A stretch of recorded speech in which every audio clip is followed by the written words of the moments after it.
এত অসহিষ্ণু হলে চলবে না mister Abdullah. This is not Shahbag square, this is parliament. এখানে ধৈর্য ধরে অপেক্ষা করতে হবে, শুনতে হবে, আর মৌখিক কথাবার্তা খুবই কম। নোটিশ দিবেন, will adjudicate on the notices. এখন প্রশ্ন হলো, মাননীয় আইনমন্ত্রী যে কথাটি বলেছেন এটি পুনর্বিবেচনা করা যেতে পারে।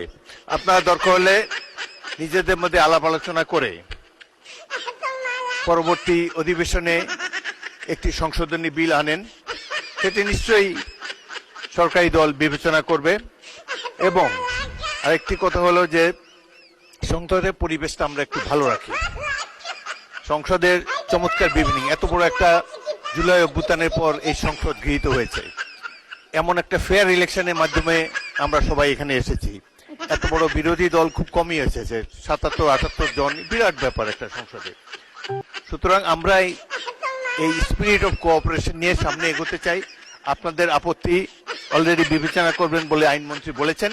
এ ব্যাপারে প্রয়োজন হলে আবারও বিলের সংশোধনী আনা যাবে। এই সংসদ 5 বছরের জন্য নির্বাচিত হয়েছে। Let us beer with all this differences. আমরা সকল ধরনের অসুবিধা মতানৈক্য কমিয়ে আনতে পারি। গণতন্ত্রের সৌন্দর্যই হলো এই মতভিন্নতা, নাহলে তো একটা দলই থাকতো দেশে। এখানে 3-4টি দল অলরেডি আপনারা এখানে রিপ্রেজেন্টেড।